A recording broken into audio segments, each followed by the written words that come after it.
ఆంధ్ర రాష్ట్రానికి అదృష్టంగా మారాల్సిన పోలవరం ప్రాజెక్టు ఒక గుదిబండలా తయారైతుంది పోను పోను. ఎందుకు ఈ మాట అంటున్నానంటే, ఇప్పుడు కూటమి ప్రభుత్వంలో ఉన్న వాళ్ళు గత ప్రభుత్వంలో ఉన్నప్పుడు పోలవరం ప్రాజెక్టు గురించి ఏం చెప్పారో చూద్దాం. మార్చ్ 30, 2015లో చంద్రబాబు నాయుడు గారు చెప్పిన మాటలు ఇవి. సమీక్ష పెట్టుకొని క్లియర్ కట్ మైల్ స్టోన్స్ 2018కి పూర్తి చేయడానికి ఏమేమి ఉండాలో, ఏ నెలలో ఏం కావాలో అవన్నీ వర్కౌట్ చేస్తున్నాం.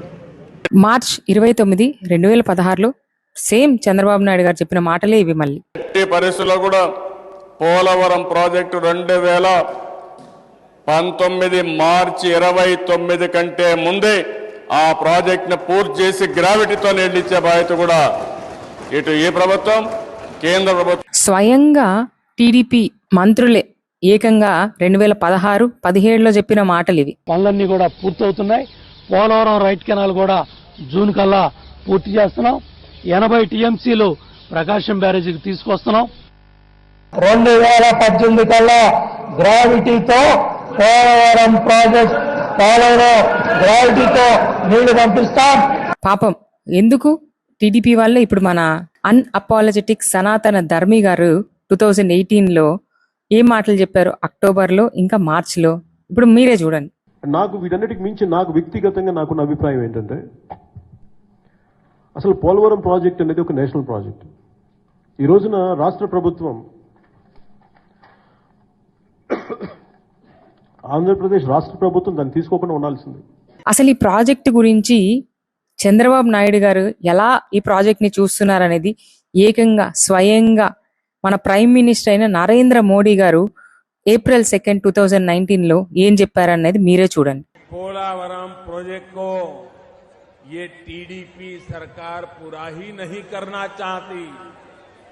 एक तरफ वो केंद्र के भेजे पैसे सही जगह खर्च नहीं कर रही. यूटन बाबू के लिए, ये टीडीपी के लिए ये पोलावरम प्रोजेक्ट एटीएम है, एटीएम.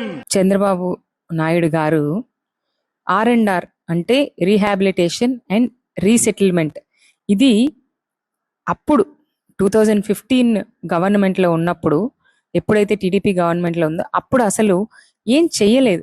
అలాంటిది అసలు చేయలేదు.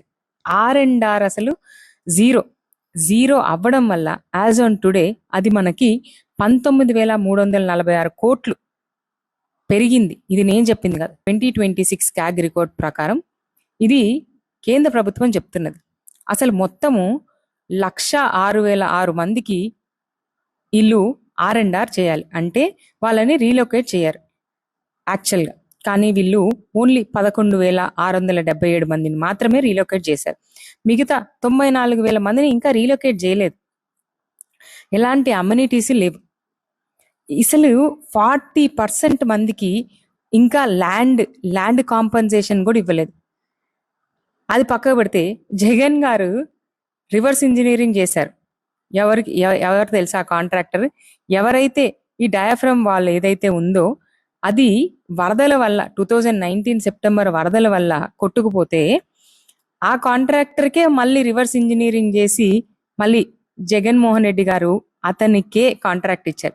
దానివల్ల మనకు జరిగిన నష్టం 200 కోట్లు. రివర్స్ ఇంజనీరింగ్ ఎందుకు చేశారు? ఆ 200 కోట్లు అసలు ఎవరు? పోలవరం ప్రాజెక్టు మీద రాజకీయ క్రెడిట్ కోసం ఇద్దరూ పోటీ పడచ్చు, టీడీపీ అయినా వైఎస్ఆర్సీపీ అయినా. కానీ లేటెస్ట్ క్యాగ్ రిపోర్ట్ చెప్తున్నది ఒకటే, ప్రాజెక్ట్ ఆలస్యానికి తేదీలతో సహా క్లియర్గా ఇచ్చారు. ప్రతి నిర్ణయాలకి ఫైళ్లు ఉన్నాయి. తప్పులు 2 ప్రభుత్వాలు అంటే టీడీపీ, వైఎస్ఆర్సీపీ ఇద్దరూ చేశారు. కానీ ఆ నష్టం భరించింది మాత్రం, లేదా భరిస్తున్నది మాత్రం మీరు నేను, అంటే రాష్ట్ర ప్రజలు. ఇప్పటికైనా రాష్ట్ర ప్రజలు ఆలోచించి ఒక్కసారి ఓటేసే ముందు నెక్స్ట్ టైం అన్నా ఆలోచించండి. పార్టీ ప్రయోజనాల కంటే రాష్ట్ర ప్రయోజనాలని, నియోజక ప్రయోజనాలని ముందర పెట్టే వాళ్ళకి మాత్రమే ఓట్లు వేయండి.